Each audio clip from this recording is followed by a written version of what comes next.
Bonsoir à tous, heureux de vous retrouver. Merci d'être fidèles au rendez-vous de cette émission pour aujourd'hui parler finalement d'une série. C'était un unitaire, mais c'est devenu une série. En tout cas, une collection. Ça s'appelle Belfond. L'épisode numéro 2 avec Stéphane Bern apparaîtra sur les antennes de France 3. Ce sera mardi prochain. Et on est ravis d'accueillir celle dont c'est l'anniversaire aujourd'hui. Et on est très content de lui souhaiter un très très bon anniversaire. C'est pour ça que je suis tout ému de la voir. Anne Caillon qui est notre invitée aujourd'hui et qu'on est ravis d'avoir. Bravo, bon anniversaire et merci. Alexandre vient de respirer son café. Balance, c'est dégueulasse. Donc tu rejoins Belfond.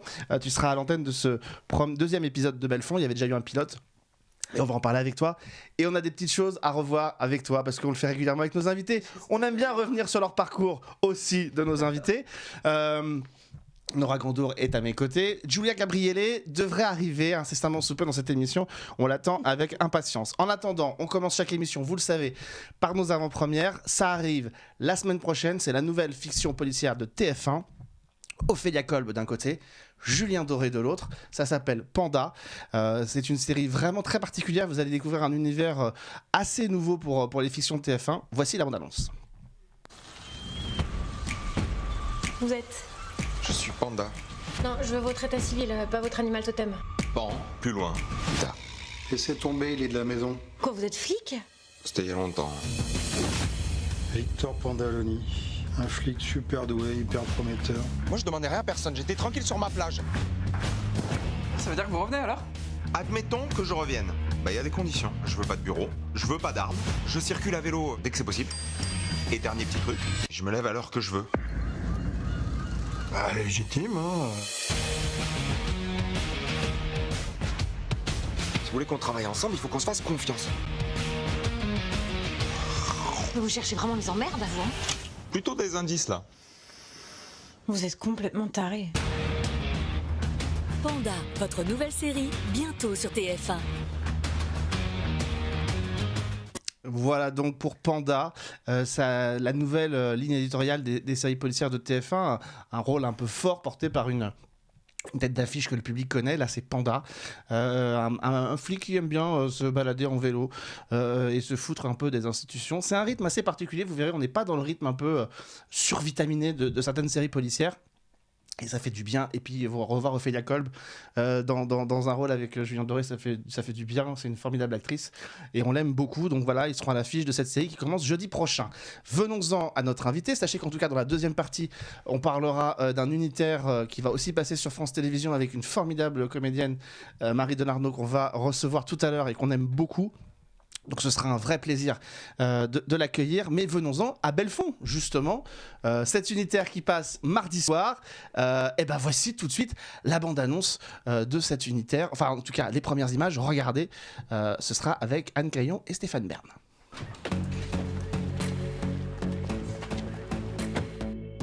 Hors de question que je défende un prof qui a violé une élève. Si je suis devenu avocat, c'est justement pour éviter les erreurs judiciaires. Aidez-moi s'il vous plaît. En piste. Si vous foutez la merde dans mon enquête, je vous jure que j'hésiterai pas à vous coffrer, c'est clair? Pour être un bon avocat, on doit avoir une vue d'ensemble.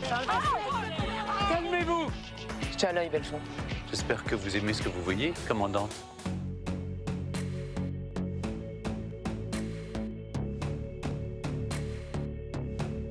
Voilà donc pour Belfond. Anne Caillon, tu n'étais pas dans le premier épisode? Si étais? Ouais, c'est vrai. Mais pourquoi est-ce qu'on te met en avant maintenant et pas dans le premier? C'est un scandale. Fallait lancer le truc. Et c'était vraiment très focus sur Stéphane Bern. Oui. Comment tu peux nous présenter ton personnage? C'est une amie de jeunesse.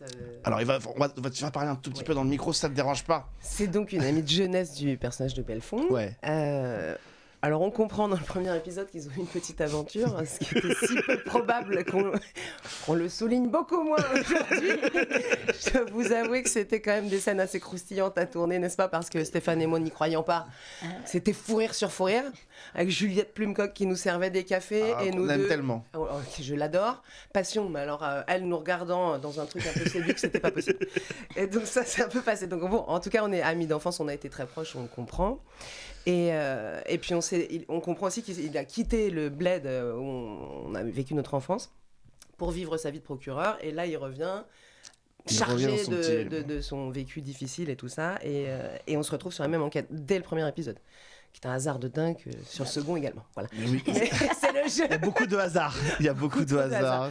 Mais voilà, c'était l'occasion de faire ces retrouvailles-là. Et moi, je suis le pendant de Stéphane. C'est-à-dire nos personnages sont très opposés. Moi, je suis un personnage droit dans ses bottes, pas compliqué, qui se pose peu de questions. Pas assez, d'ailleurs, j'ai envie de dire. Et du coup, lui me titille. C'est le duo un peu... voilà. Moi, j'ai des certitudes et lui, beaucoup moins. Et il a souvent raison. Comme toujours, c'est le héros, malheureusement. Et oui, il c'est a mon toujours... Stéphane. Mais c'est vrai que c'est un binôme, au-delà de l'histoire d'amour, c'est un binôme improbable qu'on n'aurait pas imaginé Bah ouais, forcément. moi non plus, Tiens, j'aurais regardez pas comme vous imaginé. êtes beaux tous les deux C'est à rigolo comme côté. tout, j'adore ces costumes, vraiment.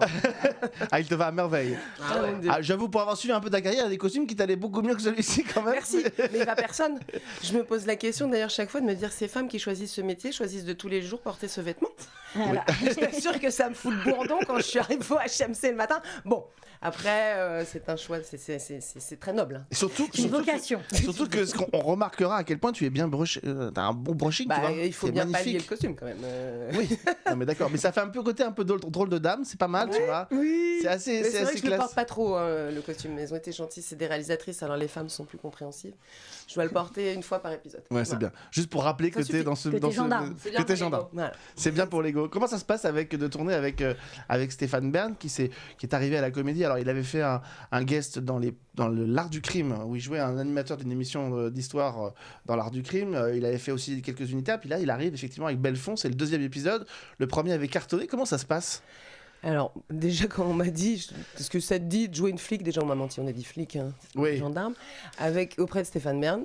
Je me suis dit, il est comédien. Je savais pas qu'il avait déjà un peu joué. Vraiment, c'était une grosse surprise quand même. Hein. En plus, quand je dis, et j'en parle autour de moi, alors quand même, il y avait un truc qui est dingue avec Stéphane, c'est que dès qu'on parle de Stéphane Bern, c'est unanime. Le mec n'est pas clivant.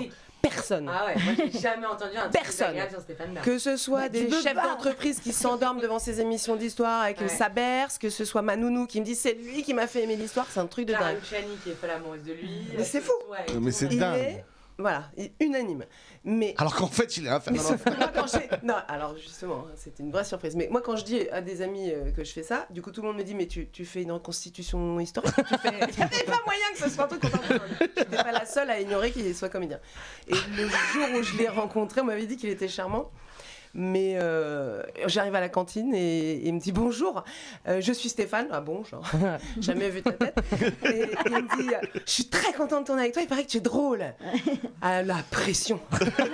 Vas-y, J'ai dit, fais-moi rire. ça dépend. Là, j'ai faim. Là, j'ai un peu les foies, c'est mon premier jour de tournage. Comment et ne tout. pas être drôle quand quelqu'un te dit ça, ouais. C'est super dur. Voilà, donc bon, et après, en fait, dès la première séquence, on a tourné. Moi, ce que j'ai aimé, c'est. Il a envie, Ouais. il est humble. Et c'est vraiment, il fait ça, c'est son plaisir, c'est son moment dans l'année où il n'est pas dans le travail, quoi qu'il travaille énormément. Il a même pris un coach cette année parce il est dans le doute tout le temps. Je trouve ça formidable et franchement, ça fait du bien, cette candeur dans ce métier parfois. Ça manque. Et donc, alors, sauf que parfois, du coup, il est là, il nous regarde jouer et il est tellement impressionné, tellement il adore les acteurs, qu'il est au spectacle. Donc, parfois, il oublie de parler. Ça, le premier épisode, j'étais là, C'est à toi là.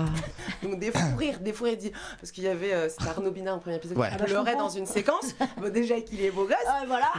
Et en plus Stéphane il était comme ça, regardait Arnaud pleurer et je lui donnais coup de pied sur la table. Je dis, bah, parle. Oh non. Oh pardon, excusez-moi parce que c'est tellement formidable. Je trouve ça dingue. Et- Ah, c'est tellement mignon. C'est hyper touchant. Ah ouais. C'est un type extrêmement sympathique. Moi, je l'ai rencontré 2 fois et à chaque fois, c'est un bonheur de discuter avec lui. Je sais que ça m'étonne pas de le voir dans une série parce que ça fait très longtemps qu'il avait envie lui-même d'en écrire une. Il avait eu des projets, il fait des réflexions avec d'autres personnes pour écrire une série historique. Ah oui. Il aimerait écrire une série sur, je crois, sur la Révolution française ou des choses comme ça. Donc ça le tenterait beaucoup. Et c'est vrai que de voir arriver là aujourd'hui dans Belfond, c'est en plus c'est confortable l'unitaire parce que la collection d'unitaire, ça permet on n'est pas tenu à un rythme de tournage éprouvant. Surtout lui, il fait tellement de choses, ce serait compliqué. Ouais. Il Bon, peut pas toi faire aussi. plus que ça. Là. Bon, toi aussi. Oui, j'allais dire. Ça n'a Toi rien à aussi, voir, t'es hein. humble. Ce monsieur ne s'arrête jamais, c'est-à-dire. Je crois pas que toi tu prennes des vacances toute la journée non plus. Hein. J'ai mon Il enfant. passe d'un monument en péril à un Non, village mais, préféré des Français, à un c'est un truc marché. de dingue. Enfin, C'est un stacanoviste, le mec n'arrête pas. Puis prendre des avions, des machins, ça n'est pas juste. Moi, je comprends pas. Et toi, le chemin inverse, passer à la télé, faire de l'animation, ça t'aurait plu ou pas? Je pense à ma copine Juliette Rezanini qui devient, Oui, fait de la vrai. télé sur Teva. Elle s'était posé la question, elle t'inquiète un peu, mais. Et en fait, elle le fait super bien. Et toi, ça t'entraîne de faire le chemin inverse de Stéphane? Non, je sais pas. Comment on fait pour être animateur? Moi, je te vois trop animatrice. On va appeler Juliette Rezanini, elle va prendre en chroniqueuse dans son émission déjà. Ça pourrait être. C'est intéressant comme sujet. C'est sur le sexe, hein. On va le dire pour celles et ceux qui l'ont vu. Bah, grave. D'accord. Je suis fan de Maya Mazorette, par exemple.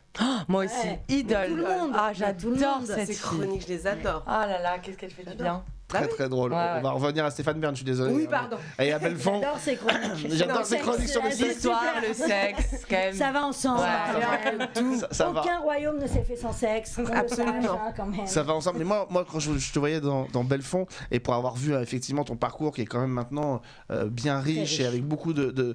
Je me dis, mais. Diversifié. Diversifié, bien sûr, on va le voir dans un instant. Éclectique, on va le voir dans un instant aussi. Mais je me dis, mais en fait, et quand on t'entend là, je me dis, mais à quand Anne Caillon porter véritablement une série en rôle principal et pas être la seconde d'une autre personnalité, parce que j'ai commencé comme ça et puis après c'est arrêté. Ouais. Parce que je me dis, mais t'aurais été parfaite dans une série comme HPI par exemple. Ah ouais. Oui, mais bon, c'est Audrey, c'est Dédé. Oui, mais quand même, on est dans ce genre de rôle-là. Ouais, mais c'est dingue. En fait, il y a quand même, le cinéma marche moins bien. Tous les acteurs de Cinoche vont à la télé. Ouais. Et il y a quand même un truc qui est extraordinaire. C'est que les gens de télé peuvent pas Moi, le il m'est arrivé d'entendre, notamment j'avais fait le casting du Bureau des légendes, d'entendre le dire de Cass me dire, Anne, je me suis battue pour te voir parce qu'on m'a dit que t'étais trop télé. Et je dis, mais est-ce qu'on peut dire que par exemple sur Canal, les séries c'est de la télé quand même en fait? N'oubliez pas ce que vous faites en fait, d'où vous venez. Et ils voulaient que des gens de Cinoche, cette espèce de snobisme. Et dès qu'ils peuvent, et tu sais, ils ont des listes. Et ils demandent toujours en premier, t'as Vanessa Paradis, tu sais pas pourquoi, parce que c'est une icône, tu vois. Vanessa Paradis, Sophie Marceau, puis tout en bas de la liste, t'as moi, tu vois. Genre, je me compare pas, hein, tu vois, mais. Non, mais. Et c'est un vrai truc, et tu vois bien que c'est plein d'acteurs de Cinoche qui font de la télé maintenant, donc. Le chemin inverse. Nous, pour faire du cinéma, c'est la croix et la bannière. Ouais. Tu vois. Donc, et encore aujourd'hui, on me dit ça change. Il y a des acteurs de Cinoche qui vont à la télé parce qu'ils ont envie de taffer, c'est tout. Hein. Mais il y a pas grand-chose d'autre qui change. Je suis d'accord. Mais il faut impérativement, parce que moi je suis convaincu, autant il y a des gens, on sait qu'il y a des très bons, par exemple, second rôles à la télévision et au cinéma, et c'est important qu'on les maintienne et qu'on les garde, mais il y a des gens, on sent qu'ils ont les reins pour porter une série toute seule. Et je pense que tu en fais partie, et j'aimerais vraiment que ça puisse arriver, parce que ce serait vraiment génial. Bien. Toi aussi, hein, évidemment. Bah oui. Évidemment. Quand tu regardes rétrospectivement sur ton parcours, comment tu le caractérises, quel regard tu portes sur ce parcours éclectique?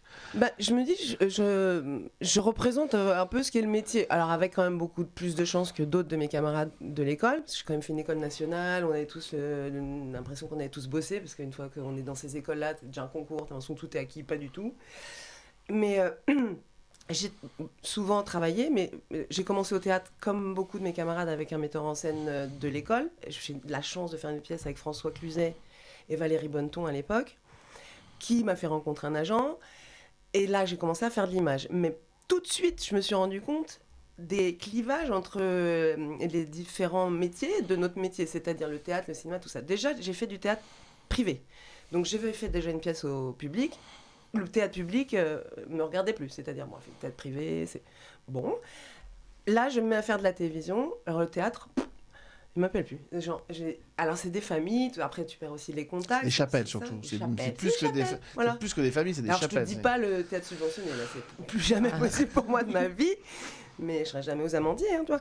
Mais voilà, et donc bon après moi j'ai entendu souvent t'as pas toujours fait les bons choix. Je dis alors déjà des acteurs qui font des choix, j'en connais pas beaucoup et je connais des stars. C'est un luxe, ouais. Et je peux vous dire que même des gens très connus, parfois elle va faire. Parce qu'il faut quand même nourrir les enfants, quoi. Et parfois, j'ai fait des choix sur les conseils de mon agent, et c'est de voir comme ce métier est difficile. J'ai fait beaucoup de télévision, j'ai fait des sagas de l'été, des trucs comme ça. Et à un moment, j'ai eu une année où on m'a proposé 3 longs métrages. J'ai fait La fille de Dutronc, sœur de Laura Smet dans UV, film que personne n'a vu, parce qu'il m'a vraiment passé à l'as. J'ai joué dans Poltergeist avec Julie Depardieu, Clovis Cornillac. J'ai fait 3 films, un bel unitaire où j'étais tête de gondole justement pour France 2.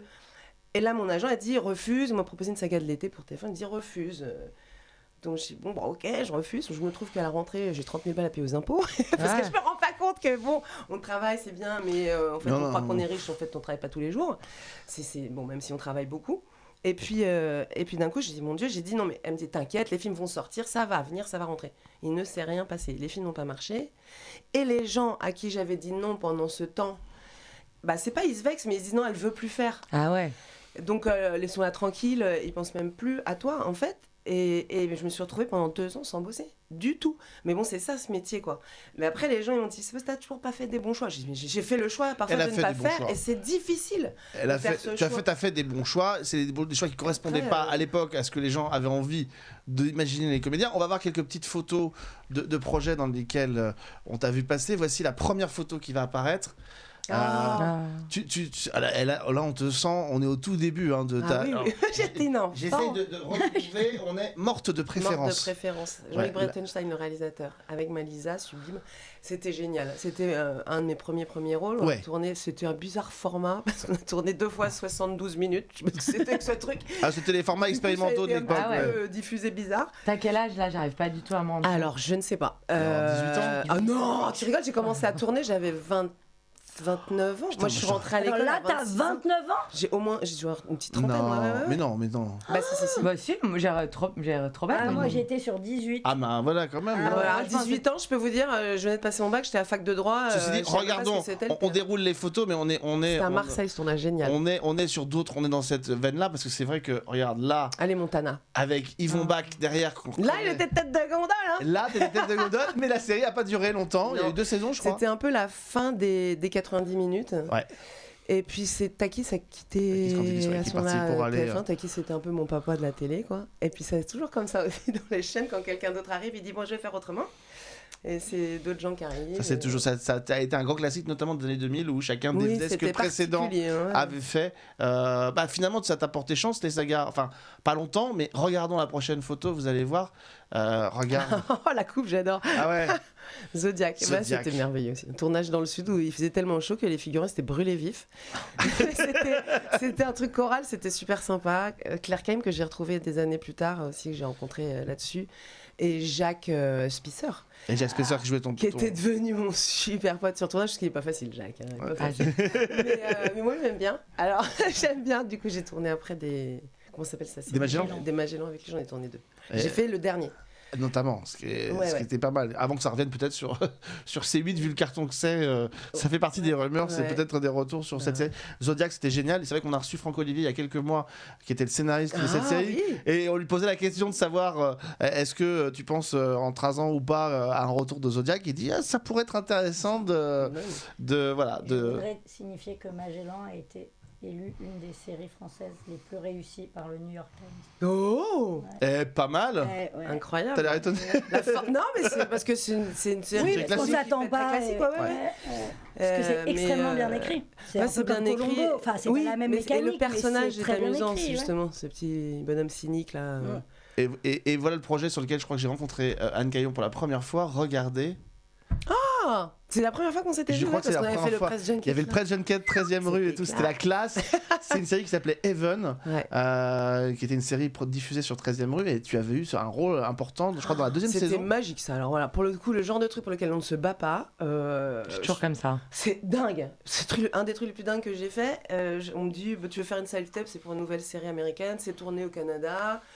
Bon, c'est une Canadienne, je sais pas pourquoi une Canadienne. J'ai fait 2-3 petits mots à dire en canadien, genre je parle pas l'accent, je suis nulle en accent. Vas-y, on t'écoute. Bah non, je sais faire que l'accent un peu mi-belge, mi-du Nord. Hein, je suis vendeuse en salles aux fines, c'est tout ce que je sais faire.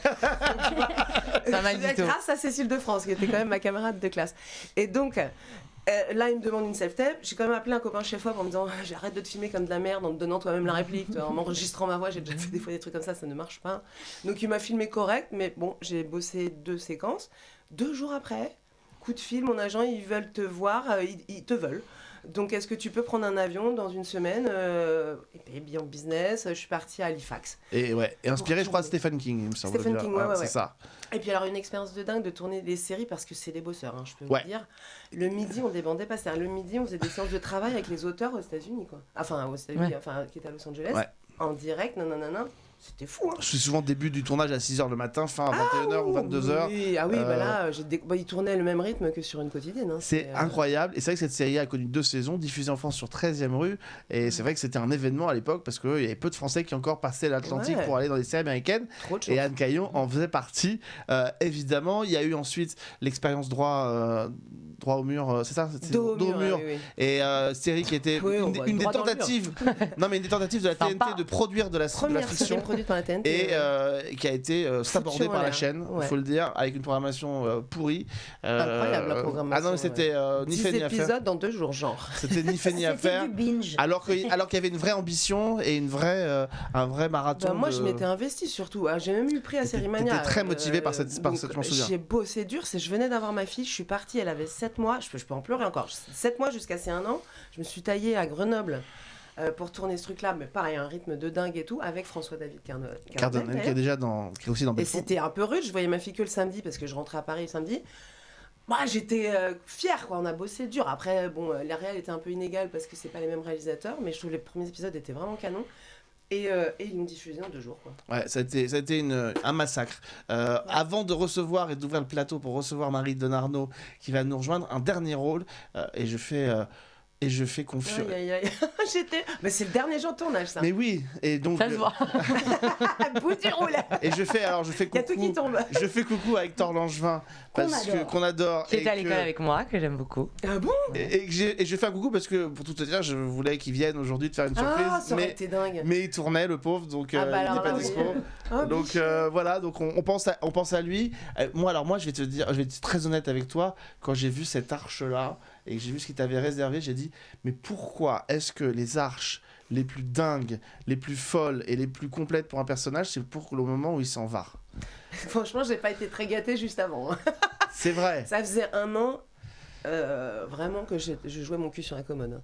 Et je vivais assez mal, j'avoue, parce que ça prend beaucoup de... Moi, j'ai adoré cette série, franchement, j'ai adoré jouer ça. Pour moi, c'était un truc important. Au début, on savait pas trop où on allait, mais d'un coup, tu te rends compte que toutes les familles regardent tous les soirs, et tu parles à 4,5 millions de personnes entre ça et le replay. C'était extraordinaire, le succès, et les sujets qu'on abordait avec sérieux, parce que je me souviens qu'on avait quand même loisir, on parlait avec les auteurs, quand on parlait des choses, pas raconter n'importe quoi. Typiquement, mon fils devenait homosexuel, on me faisait raconter, mais moi, quand j'étais mère, je mariais des homos, je dis, bon, attendez, est-ce qu'elle est homophobe ou pas? Dites-moi, c'est ce que je joue. Non, elle est inquiète pour son fils. Genre, déjà, elle peut pas dire ça. C'est un peu mon meilleur ami noir, déjà. Okay.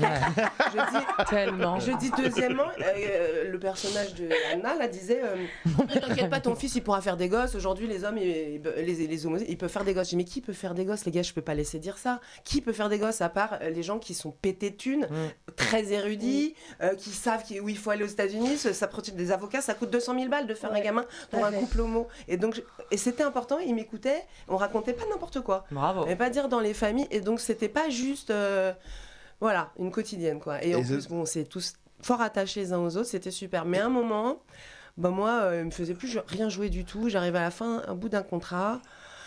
Ma fille me manquait terriblement parce que j'ai commencé la série, elle avait 5 ans. Ouais. Elle allait avoir 10 ans. Le jour de son anniversaire, je suis arrivée à 22h parce que je tournais. Pas très arrangeant. Bon, c'est difficile quand il y a 30 acteurs chaque jour, mais bon, j'étais au bout. Et là, ils m'ont proposé de me faire une sortie. Alors j'ai dit, si c'est une belle sortie, c'est cool. Mais t'étais formidable en psychopathe dans la série. Sauf que bon, après, j'ai vraiment... Mais non, parce que je trouve que c'est des personnages qui sont hyper intéressants dans les feuilletons quotidiens. Et je me suis dit, quand je t'ai vu le faire, j'ai dit, mais en fait, on aurait dû lui faire jouer un rôle comme ça plus en amont, parce que le personnage était vraiment intéressant. Il faut se souvenir, elle pète un câble, elle est la maîtresse de Alexandre Brasseur, et puis les choses se passent mal. Ça commençait déjà mal à ce moment-là. Elle pète D'ailleurs, je me demande comment Bart fait pour ne pas péter un câble avec tout ce qui lui arrive dans la série. Il paraît que c'est terrible. C'est un journaliste qui m'a demandé, là, mais je regarde pas. C'est terrifiant. Non, mais c'est terrifiant. C'est-à-dire, il est passé par sa grand-mère. Il a quand même sa grand-mère qui est morte par un tueur en série, sa mère qui finit en HP, sa petite copine qui a une sœur psychopathe. Enfin voilà. Grosse résilience. Mais je vais te dire aussi, même pour tous les gens qui font des comas dans la série. Parce que moi, j'en ai fait 3 et j'ai jamais bavé. Et ça, franchement, je trouve ça épatant. Tu pourrais y revenir? Avec plaisir. Tu vas y revenir? C'est-à-dire, si un jour il m'appelait pour jouer un truc avec Hector par exemple, Est-ce qu'ils t'ont appelé? Non. Pas du tout. Non. Ça fait combien de temps du coup que Ça fait 2 ans. Ça fera 2 ans. Fin janvier, c'était la diff. Ça fera 2 ans. Donc pour l'instant, pas de retour prévu. Non. Mais ça te manque pas particulièrement? Non, mais parce que vraiment, j'étais usée par les départs en train des dimanches soirs. Ouais, J'étais j'avais 15 ans, j'avais mes règles et je partais en pension, quoi. C'était un petit peu ça, et je me suis vu les larmes aux yeux, alors que j'allais pas à l'usine, je mets pas des sardines en boîte, j'avais les boules pour moi. Je devenais presque pas aigrie, tu vois, j'étais un peu... Tu perdais le plaisir à jouer, J'avais quoi. plus de joie. Ouais. Parce que j'étais en manque de ma famille, puis que jusqu'à l'Arche de Fin, pendant 1 an et demi, j'ai pas joué grand chose de fou. Donc en plus, c'était un peu gâché, quoi. Okay. En tout cas, cette arche était très réussie. Moi, je trouvais que tu étais formidable dedans. Et ça montrait évidemment tout le potentiel que tu as. Et c'est pour ça qu'on aime te voir dans des rôles très différents à la télé. Et on espère que ça va se poursuivre. On va continuer cette discussion avec Marie Denarnaud, qui va nous rejoindre dans un instant pour un unitaire qui s'appelle Répercussions. Le temps qu'elle vienne dans ce studio. Et voici la bande-annonce d'une nouvelle série qui arrive sur Netflix au début du mois de décembre prochain. Pax Massilia. C'est la nouvelle série d'Olivier Marchal. Et voici la bande-annonce. Alors ça y est, t'as choisi la guerre. J'ai choisi la paix pour Marseille. Alors t'as pas choisi la bonne ville. J'aime cette ville parce qu'elle est dingue.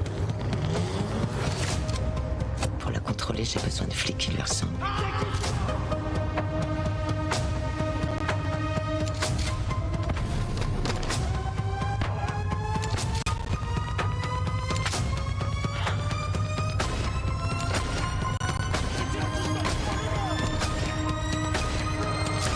Marseille est une ville qui réserve de mauvaises surprises à ceux qui savent pas l'apprivoiser.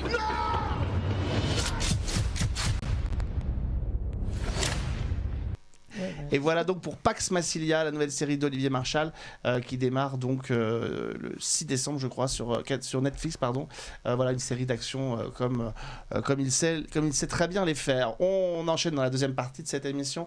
C'est un unitaire très important et je salue d'ailleurs Christophe et Sophie à la communication parce que c'est eux qui m'ont alerté sur cet unitaire absolument magnifique qu'on va découvrir sur France Télévisions la semaine prochaine qui s'appelle Répercussions, avec là encore une fois une très très belle distribution dans cet unitaire et notamment portée avec une comédienne qu'on est très heureux de recevoir parce que on a déjà mentionné pas mal de projets dans lesquels on pouvait la voir. Je pense à une émission que nous avions fait sur l'absente qui était une très très très très belle série. Bonsoir Marie Denarnaud. Bonsoir. Je suis très heureux de vous accueillir et je parlais on applaudit Marie. C'est l'anniversaire de Anne. Et c'est oui c'est vrai voilà. Anne. Elle a déjà transmis à tout le monde. Joyeux anniversaire Anne. Anne Caillon, on refait un coup. Et là,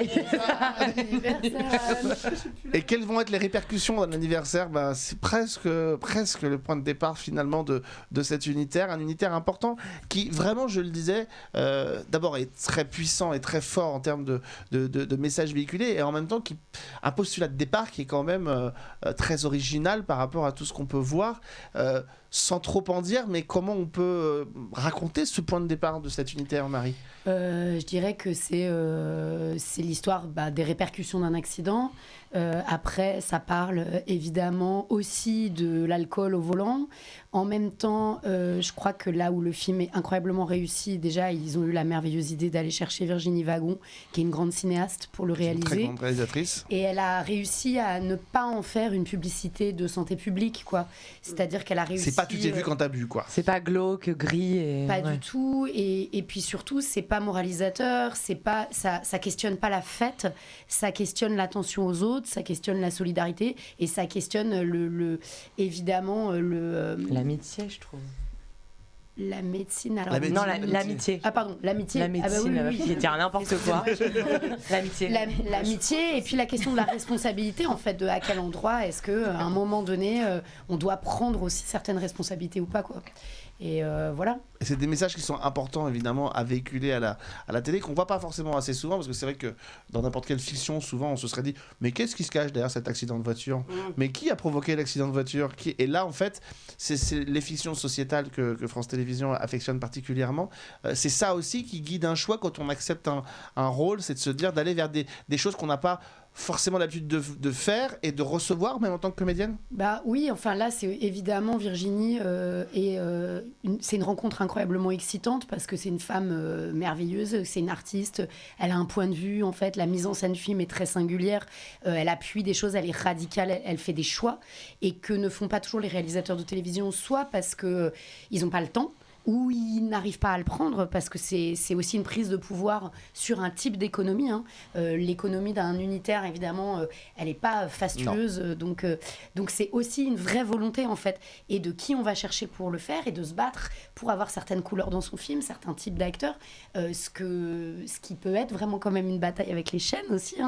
Et donc, c'est tout un ensemble de choses qui sont liées aussi à la singularité d'une réalisatrice et d'une production. C'est aussi des producteurs qui arrivent à se battre pour maintenir ce type de film, quoi. Et moi, c'est vrai que j'ai la chance c'est une grande chance qu'on vienne me chercher, parce que je pense que l'ensemble des actrices adoreraient qu'on leur propose ce type de rôle où on va questionner, où on sort de ses petites habitudes, où on est bousculé, où on répète avant, on essaye des choses, on bouscule le scénario, on propose. Virginie, c'est une puissance, donc tout d'un coup, elle va décider comment je vais marquer le temps qui a passé, je vais amener des chatons, le fait qu'il y ait des chatons, le petit garçon qui joue, il va pas du tout jouer de la même manière parce que au lieu d'être un bon élève, il se laisse complètement aller parce qu'il a 2 chatons magnifiques sur lui, et tout d'un coup toutes les scènes qu'on a à jouer, au lieu que ce soit lourd, ça devient de la vie tout le temps, quoi. Donc d'avoir la chance de travailler avec des cinéastes comme ça qui amènent de la vie sur les plateaux, qui cherchent de la mise en scène, qui font des plans séquences, qui sont pas dans les contraintes parfois de la télévision, que surtout il faut que le spectateur ait vraiment tout compris, donc on répète tout le temps le nom du personnage et qu'on fasse des gros plans, des moyens plans, etc.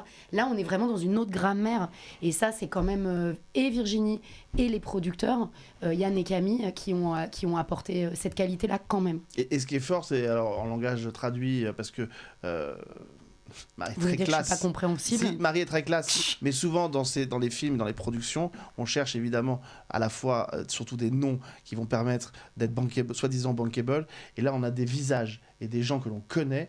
Alors je mets peut-être un petit bémol sur la négauterie qu'on voit souvent dans les fictions, mais je pense à David Kemenos, à Charlie Dupont, à vous ou à Sophie de Furst, qui sont des comédiens absolument formidables et qu'on ne voit pas assez à mon goût. Oui, et puis surtout, elle les amène vers d'autres types de rôles que ceux qu'on leur donne, parce que c'est vrai qu'on a souvent aussi cette chose un petit peu en France vous êtes bon dans un truc, vous allez rester dans ce truc toute votre vie, quoi.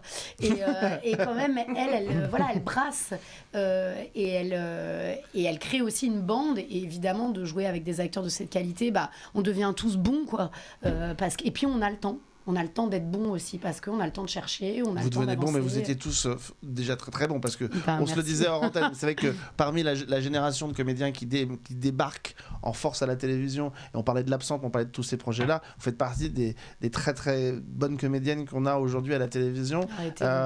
Et voilà, et c'est vraiment important. Et d'ailleurs, dans le cas de la distribution qu'elle a, David Kemenos, t'avais été son chef dans Falco, ou pas? C'est ça. C'était le nouveau, le petit nouveau. Voilà, qui remplaçait Saga Morstedin. Dans une série qui s'appelait. Il avait commencé comme ça, David. Et qui est formidable, qui sera dans une autre série d'ailleurs l'année prochaine sur France Télévisions.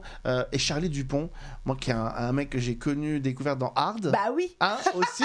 Charlie, décidément, quand même, tout est lié. C'est un acteur merveilleux. Il est incroyable. Il est incroyable. Généreux. Ouais. On l'avait vu dans La Faute à Rousseau, comme on sait de jouer. Il arrive typiquement faire de la comédie et du drame. Il n'y en a pas beaucoup. Ouais. Comment c'est de jouer avec lui alors? C'est délicieux, honnêtement, il n'y a pas d'autre mot. En plus, il s'est jeté dans le projet. Et Virginie, c'est vraiment quelqu'un, elle a besoin qu'on se donne un peu corps et âme. Et donc, elle est aussi allée vers des acteurs qui avaient envie de ça. Et donc, c'était... tout était simple, en fait. Après, c'est toujours de aussi trouver un peu le même langage. Et quand on est avec des gens qui l'ont et qui ont envie, qui n'ont pas envie de quitter le plateau pour aller faire des pauses clopes, qui ont juste envie d'être là et de travailler, avec quelqu'un qui vous donne les moyens, c'est génial, quoi. Et c'est vrai que Charlie, on n'a pas eu beaucoup de scènes vraiment ensemble, puisque lui, il est dans tout ce flashback où moi je ne suis pas, dans cette fête où cette femme n'est pas allée, et peut-être qu'elle le regrettera toute sa vie, mais en tout cas, elle n'y a pas été. Et donc, on avait... très peu de temps pour raconter notre couple. Et pareil, elle nous a autorisé à faire des choses merveilleuses, à débarquer à poil en sortant d'une douche, ce qui est la vie de tous les couples du monde, mais qu'on ne montre pas sur France Télévisions, etc. Quoi.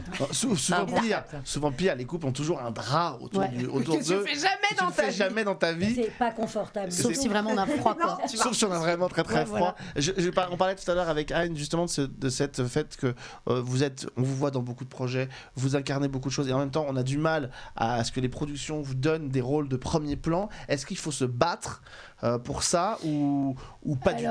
Je pense que oh là, c'est une vaste question. Hein. On a du temps ou pas? On a un petit peu de temps, mais je pense qu'il y a plusieurs choses. Je pense qu'il y a donc ce cloisonnement quand même qui est assez français, même si les choses bougent beaucoup. Mais il faut avoir la volonté d'être transversal, ce qui n'est pas évident. C'est-à-dire de se dire bon bah moi de quoi j'ai envie, parce que c'est toujours ça qui est difficile pour les acteurs, c'est aussi de faire coïncider notre désir intime avec des univers au service desquels on aurait envie d'être. Bon. Et puis après il y a l'histoire de la visibilité. On peut appeler ça bancabilité ou quoi. Pour moi, c'est l'idée de est-ce qu'on réussit ou pas à capitaliser sur soi. Bon, moi par exemple, c'est un truc que j'ai vraiment foiré. Mais c'est pas grave parce que ça m'a. C'est pas vrai. Alors. Ça m'a permis d'être rare, ça m'a permis d'être transversale. En fait, il faut faire avec ce qu'on a. Moi, j'ai mis du temps à le comprendre, mais finalement, instinctivement, j'ai su assez rapidement qu'il y a des choses, j'étais pas capable de les faire. C'est difficile, en fait, de prendre le centre. Il faut avoir un tempérament pour ça, il faut en accepter aussi des énormes sacrifices.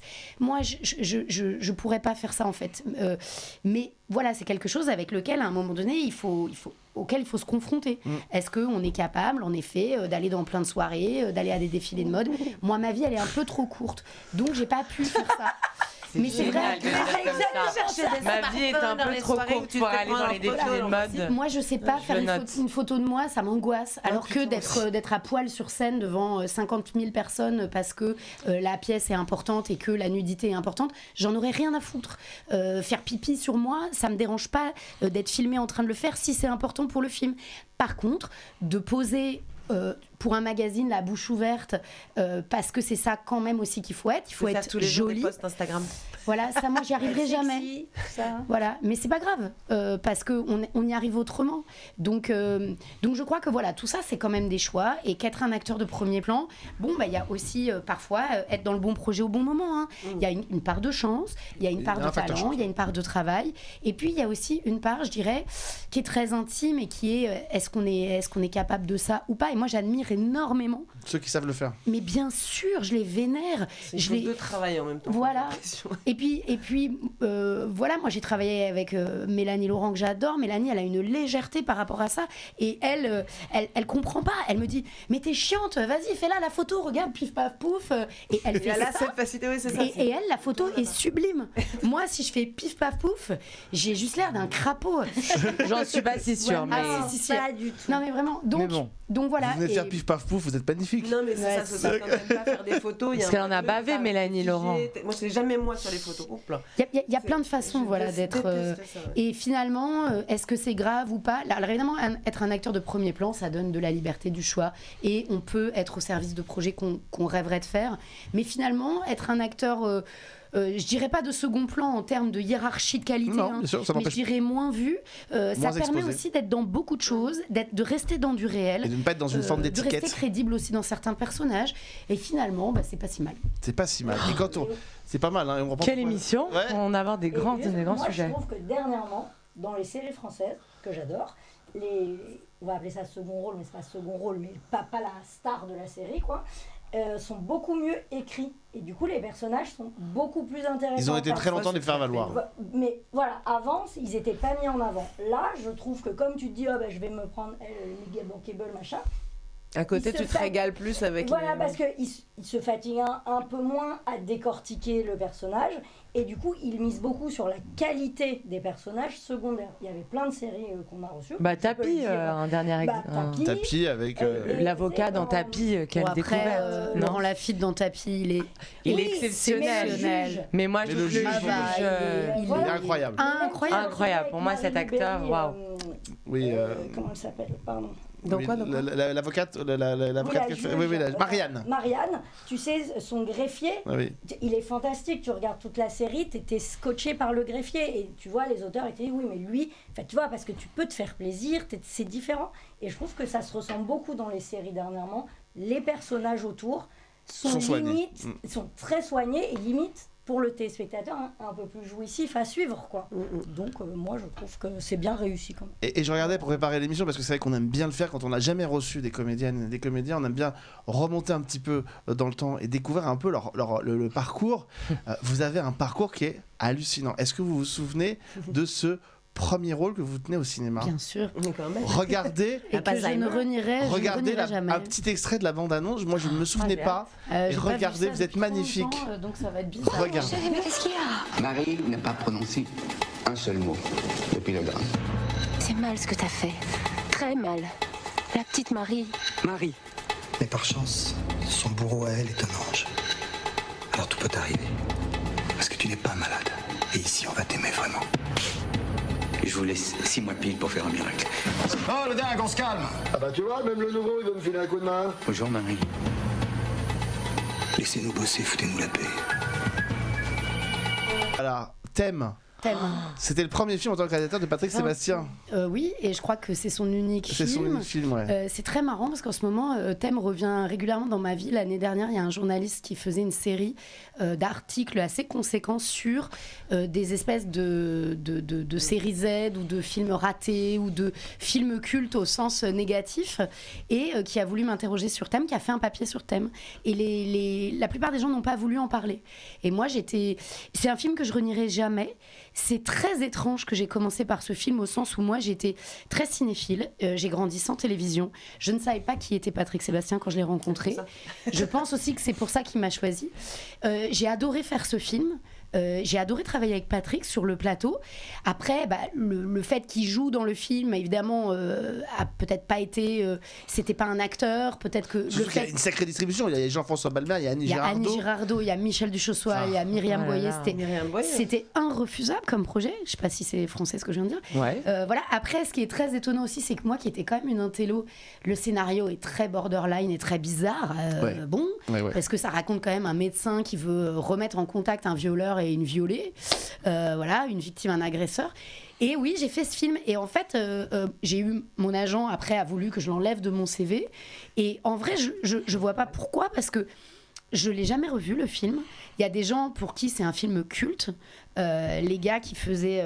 j'ai eu des appels pendant des années hyper drôles, des mecs qui faisaient Action discrète et qui me laissaient des messages avec les dialogues du film. Ils l'ont jamais vu en entier. Donc c'est un film qui a généré beaucoup de choses étranges. Moi, en plus, la même année, c'est-à-dire que je termine le film de Patrick, je fais un film 1 mois plus tard avec Gérard Mordillat pour Arte, qui est une splendeur qui s'appelle L'apprentissage de la ville, qui n'a rien à voir. Et je pense que dans le fond, ça me raconte au sens de mon éclectisme et de mon envie tellement sincère de jouer, tellement simple que en fait alors il y a des gens qui ont la chance de commencer chez Claire Denis, ce qui aurait peut-être été plus mon karma. Quand on voit votre parcours, on se dit que non. Donc finalement, c'est pas grave. Ouais, c'est pas pour ça que vous expiez vos péchés juste après. Non, regardez la photo qui va apparaître à l'écran. Là aussi, regardez. Ah ouais, vous avez remonté. Sœur Clémence. Exactement. Avec Dominique Lavanant dans soeurthérèse.com. Exactement. Vous aviez effectivement un petit rôle à ses côtés. Ça vous va bien Ça me va très bien. Je suis d'accord. Mais c'est là qu'on voit quand même l'éclectisme et on parlait avec Anne tout à l'heure. Est-ce qu'un comédien il refuse ou il accepte des choses Non. Enfin, on se laisse porter par des projets et par le fait de vouloir travailler aussi. Oui. Après, je pense qu'au début, on apprend de toutes sortes de projets. Qu'à un moment donné, c'est bien aussi d'être en accord avec ce qui a du sens pour nous et que tout n'en a pas forcément. Après, c'est vrai que moi, quand j'étais jeune, j'étais tellement heureuse de travailler que j'ai peut-être pas été assez rigoureuse dans mes choix ou quoi, mais en fait, il y en a aucun vraiment que je regrette, quoi. Pardon, mais ce qui compte, c'est où vous en êtes aujourd'hui. Et quand on voit où vous en êtes, on se dit que les choix, ils ont pas été mauvais. Non, ils ont pas été mauvais. Ils ont pas été mauvais. Après, c'est savoir parfois redresser un chemin par rapport à... Oui, puis il y a des projets qui humainement sont magnifiques et dont le résultat sera pas toujours magnifique, mais qui vont être des expériences humaines dingues et qui nous amènent à d'autres choses. Les projets s'internourrissent. Le fait de travailler dans des endroits très différents, quand on travaille et au théâtre public et à la télévision populaire, c'est des endroits tellement riches en fait à partager, à mettre en commun, quoi. Toute dernière question, parce que je sais que le temps est compté pour vous, chère Marie, mais la popularité, comment on la gère avec la dernière photo qui arrive, qu'on va voir apparaître, la popularité d'une série XXL, 12 millions de spectateurs avec HPI, et évidemment Audrey Fleurot, évidemment le rôle incroyable de cette série, mais enfin Nora parlait, ça fait partie de ces rôles justement où les personnages en second plan sont pas du tout négligés, bien au contraire. Ça se passe comment ? Déjà, c'est quand même hyper joyeux. C'est une chance d'être dans un truc populaire. C'est quand même la première fois que mes parents peuvent dire aux gens de regarder un truc que j'ai fait. Bon, avec peut-être sorteres.com. Mais sinon, on est quand même plus dans le dark. Je pense que ce qui était hyper joyeux aussi, c'est que c'est de la comédie et qu'on m'en propose pas beaucoup, donc ça fait du bien. Après, justement, c'est porté par Audrey, qui est exceptionnelle, et moi, je suis planquée, je m'amuse. Ça m'empêche pas de faire tout un tas d'autres choses à côté, et ça n'a pas changé ma vie. On m'arrête pas pour autant dans la rue, quoi. Donc j'ai beaucoup de chance en fait de faire ça. Ça vous apporte des projets quand même ? Disons que ça a ramené aussi une visibilité, donc ça c'est toujours bien pour les acteurs. Et donc je sais pas si ça m'a ramené des projets, mais ça a facilité plus le fait de dire, que on pense à vous. On pensait à moi, et on n'arrivait pas toujours à m'utiliser dans les projets, et là on y arrive un peu plus, donc c'est génial. Ouais, en tout cas, c'est un vrai succès. La saison 4 est en cours de tournage. Et il y a beaucoup de choses qui vont se passer. C'était terminé sur un énorme cliffhanger. Exactement. Et je crois qu'avec les codes secrets d'entrée à Fort Knox, c'est le secret les mieux gardés pour savoir ce qui se passe dans la nouvelle saison. En tout cas, nous, on est torturés si jamais on dit quoi que ce soit violemment. Donc, je ne vais vraiment rien dire. On pense aux équipes de TF1 qui nous surveillent de très très haut du haut de la tour. Je rappelle quand même, alors on fait des actus mardi prochain, c'est Belfond sur France 3 avec Stéphane Bern pour retrouver Anne Caillon, et très bientôt évidemment dans un rôle principal d'une série. On a envie que ça arrive. Et ensuite on enchaîne avec Marie Denarnaud pour Répercussions le 6 décembre. Et c'est un magnifique j'espère que les spectateurs seront au rendez-vous, parce que c'est vraiment de la télévision très singulière, et ça fait du bien, quoi. Ouais, et ça fait du bien, et on avait aujourd'hui 2 comédiennes très inspirantes et très intéressantes, et en plus qui se connaissent. Donc, que réclamer de mieux. Je remercie évidemment les équipes de Blue Bird pour la promotion de cette émission, pour nous avoir permis de la faire, parce que c'était vraiment très très bien. On était ravis de vous avoir toutes les deux. Nous aussi, et discuter avec vous, c'était un vrai bonheur. Merci à Robinson qui était à la réalisation. On se retrouve mercredi. Mercredi, on va à nouveau recevoir 3 femmes de talent, cette fois-ci pour Meurtre dans le Cantal. Nous aurons la réalisatrice Sandrine Cohen et les comédiennes Joséphine Jobert et Florence Coste qui seront avec nous. Donc merci à tous de nous avoir suivis. Merci mesdames, d'avoir été avec moi. Et à très vite pour un nouveau numéro de La Loi des séries.